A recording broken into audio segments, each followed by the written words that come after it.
Hello students, welcome back to my class. I hope previous की जो HTML की classes थी वो आपने अभी तक देख ली होंगी। आज हम जिस टॉपिक पे हमारी वीडियो देखेंगे वह रहेगी हमारे पैराग्राफ टैग से रिलेटेड। क्योंकि प्रीवियस में हमने हेडिंग टैग के बारे में जाना था कि हेडिंग टैग का हम हमारे HTML के प्रोग्राम में किस तरह से यूज़ करते हैं। आज हम देखेंगे कि पैराग्राफ टैग हमारे HTML के प्रोग्राम में क्या होता है, किस तरह हम उसके टैग का यूज़ करते हैं और किस तरह से हम एक प्रोग्राम में पी टैग का यूज़ करते हैं और उसे रन करके ब्राउज़र पर देखते हैं। तो इस वीडियो में हम देखेंगे हमारे पैराग्राफ टैग के बारे में, जैसा कि आपको थंबनेल में भी शो हो गया होगा। चलिए स्टार्ट करते हैं हम हमारी वीडियो। सबसे पहले HTML में हम देखेंगे पैराग्राफ टैग क्या होता है। A paragraph always starts on a new line. देखा जाएगा तो आप लोगों ने बचपन से अभी तक पैराग्राफ लिखे ही है, ठीक है। अगर हम हमारे वेब पेजेस में कोई भी ऐसा टेक्स्ट इंक्लूड करना चाहते हैं जो एक पैराग्राफ के रूप फॉर्मेट में हमें शो हो, तो वो हमारा एक पैराग्राफ टैग के रूप में इसमें जाना जाता है। पैराग्राफ हमेशा एक न्यू लाइन से स्टार्ट होता है। जैसे ही आप जब टाइप करते हैं तब एंटर प्रेस करते हैं, उसका मतलब होता है कि आप एक न्यू पैराग्राफ इंसर्ट करने जाएंगे। तो पैराग्राफ हमेशा हमारा क्या होता है, एक न्यू लाइन से स्टार्ट होता है जब भी हम कोई टेक्सचुअल एरिया हमारा टाइप करते हैं या लिखते हैं। And browser automatically add some white space a margin before and after a paragraph. और ब्राउज़र क्या करता है, जहाँ पे उसे एंटर मिलता है वो स्टार्टिंग में और एंडिंग में ऑटोमेटिकली वो क्या कर देता है, स्पेस दे देता है। वहाँ पे वाइट स्पेस आपको शो हो जाएगा जहाँ पे आप एंटर प्रेस करेंगे या फिर आप पैराग्राफ ऐड करेंगे। आप लोगों ने देखा भी होगा, मान लीजिए MS वर्ड में जब आप टाइप करते हैं, आप एंटर प्रेस करते हैं यानी पैराग्राफ के लिए कमांड देते हैं, तो वैसे ही ऑटोमेटिकली जो लाइन होगी वो आगे की ब्लैंक छोड़ दी जाएगी, वहाँ पे मार्जिन दे दिया जाएगा, एक वाइट स्पेस आपको शो हो जाता है। तो वही हमारा क्या होता है, एक तरह से पैराग्राफ होता है जो अभी तक हमने कभी वर्क करके देखा है।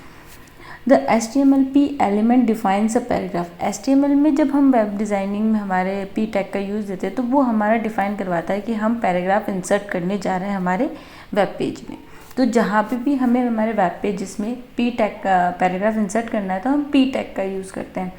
इसमें हम देखेंगे कि किस तरह से पैराग्राफ टैग में हम स्पेस देते हैं और कैसे वो ब्राउज़र के अकॉर्डिंग हमें आउटपुट शो करवाता है। इसमें देखते हैं HTML paragraph tag this is a paragraph, ये डिफाइन करवा रहा है पी टैग को हम किस तरह से यूज़ कर रहे हैं। एक और हमने यहाँ पे पी टैग लिया है, दिस इज़ अनदर पैराग्राफ। ये दो एग्जाम्पल हैं जो कि हमने इस स्क्रीन पर देखे हैं।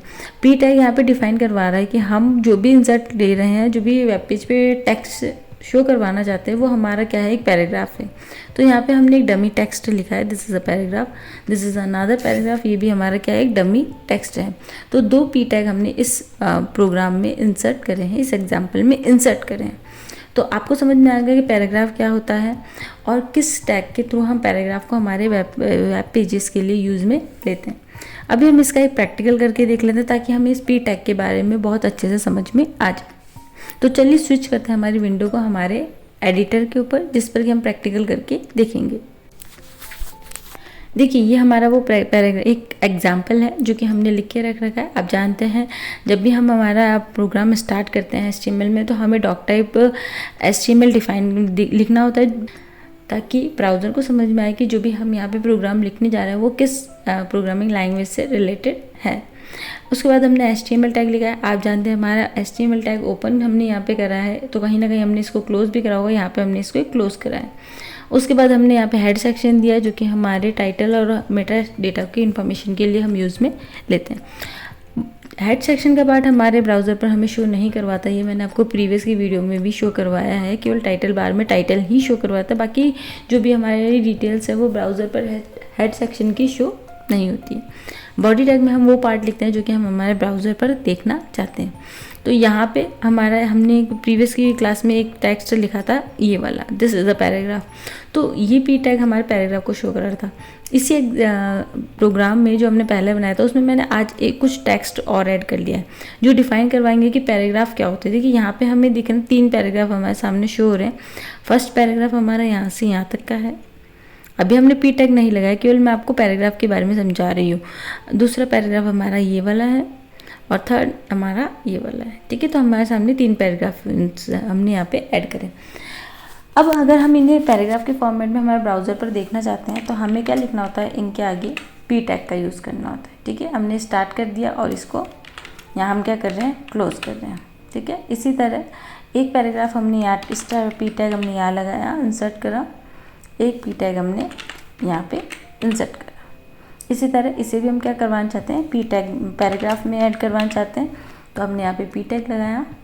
जहाँ जहाँ भी हमें रिक्वायरमेंट हो हम वहाँ पी टैग का यूज़ कर सकते हैं। इनके बीच में मान लीजिए हमें हेडिंग चाहिए तो हम हेडिंग टैग का यूज़ करते हुए उनको भी इसमें लिख सकते हैं।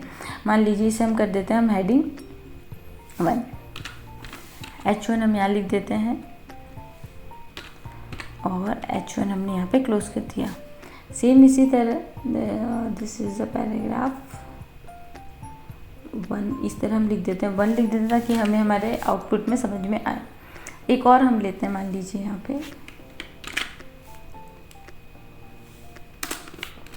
यहाँ हमने लिख लिया, हेडिंग 1 ही लिखा है और ये हमारा क्या है, दिस इज़ अ पैराग्राफ 2।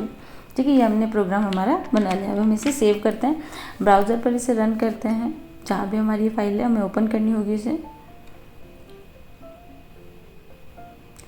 जहाँ भी आपने सेव करी है वहाँ पे जाके आप इसे ओपन करेंगे।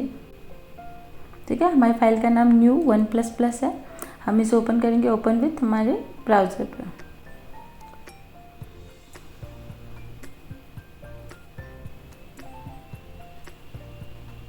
देखिए ये हमारे ब्राउज़र पर हमें आउटपुट शो हो रहा है। ये हमने हेडिंग 1 में लिखा था H1 में, तो हमारा जो टेक्स्ट था वो एज अ हेडिंग फॉर्मेट में हमें शो हुआ है, बोल्ड काफ़ी। और ये भी हमारा हेडिंग 2 था जो कि हमें काफ़ी बोल्ड शो हुआ है। 3 हमने हमारे पी टैग दिए थे जहाँ पे आपको दिख रहा है कि किस तरह हम वेब पेजेस पर पैराग्राफ को इंसर्ट कर सकते हैं। ये तीनों हमारे पैराग्राफ के फॉर्मेट में थे जो इस तरह से हमारे ब्राउज़र पर हमें शो हुए थे। तो आपको समझ में आया होगा कि पैराग्राफ को हम किस तरह इंसर्ट कर सकते हैं और उसमें अगर हमें हेडिंग इंक्लूड करनी है तो उसे हम कैसे ऐड कर सकते हैं। कुछ और एडिट करके देखते हैं। मान लीजिए ये आपका पी टैग है। ठीक है, आपने यहाँ पे दे दिया, एंटर दे दिया और यहाँ पे आपने बहुत सारा स्पेस दे दिया, अगेन आपने यहाँ पे एंटर दे दिया। कई बार होता है कि हम चाहते हैं कि जिस फॉर्मेट में हमने यहाँ पे एंटर प्रेस करा है उसी फॉर्मेट में हमें क्या पी टैग में शो होगा हमारे ब्राउज़र पर, तो वो हम यहाँ पे देख लेते थे कि हमने फर्स्ट पैराग्राफ में यहाँ पे एंटर प्रेस करा और यहाँ पे स्पेस दिया, फिर हमने एंटर प्रेस करा। क्या हमारे ब्राउज़र पर भी हमें इसी फॉर्मेट में शो होगा, ये हम इस वीडियो में आगे देखते हैं। तो हम ब्राउज़र पर स्विच करते हैं, यहाँ पे हम रिफ़्रेश करते हैं। देखिए यहाँ पे वैसा शो नहीं होता। अगर हमें हमारे पैराग्राफ में कहीं भी स्पेस देना है, एंटर देना है, तो उसके लिए हमारे पास एक दूसरा टैग होता है जो कि हम दूसरी वीडियो में देखेंगे। ब्राउज़र हमारे पी टैग का मतलब यही समझता है कि जो भी टेक्स्ट लिखा गया है हमारे प्रोग्राम में वो सभी क्या एक पैराग्राफ है। अब आपने चाहे यहाँ पे कितने भी एंटर क्यों ना दे दियो, ब्राउज़र इसको नहीं देखता है। ब्राउज़र जो भी टेक्स्ट लिखा होता है पी टैग के बीच में उन्हें कंटिन्यू वे में ही समझता है, यानी सबको क्या बनेगा, एक कंटिन्यू वे में जानेगा। यहाँ पे किसी भी तरह का दूसरा पैराग्राफ इंसर्ट नहीं करेगा एंटर करने पर। या और अगर आपने बहुत ज़्यादा स्पेस दिया है तो उसे भी ब्राउज़र इंक्लूड नहीं करता है, केवल यहाँ पे एक ही स्पेस देख के वो आपको एज आ आउटपुट के रूप में दिखा देगा। ठीक है, जहाँ जहाँ हमने एंटर प्रेस करा उससे भी ये नहीं शो करा। देखिए यहाँ पे एज इट इज़ हमारा पैराग्राफ शो हो रहा है, जहाँ पे भी आपने एंटर किया था, स्पेस दिया था, वो सब यहाँ से रिमूव करके जो भी पैराग्राफ था उसे सिंगल पैराग्राफ के फॉर्मेट में हमें यहाँ पे शो करवाया। ठीक है, तो आपको समझ में आया होगा कि किस तरह से पी टैग का यूज़ किया जा सकता है, स्पेस को किस तरह से ब्राउज़र हमारा रिप्रेजेंट करवाता है, ये सब इस वीडियो में मैंने आपको क्लियर कर दिया है। तो आई होप पी टैग के बारे में तो आपको अच्छे समझ में आया होगा। तो इस वीडियो में तो इतना ही स्टूडेंट। मिलते हैं नेक्स्ट वीडियो में नेक्स्ट टैग के साथ। तब तक के लिए goodbye, take care and thanks for watching my video. Thank you once again.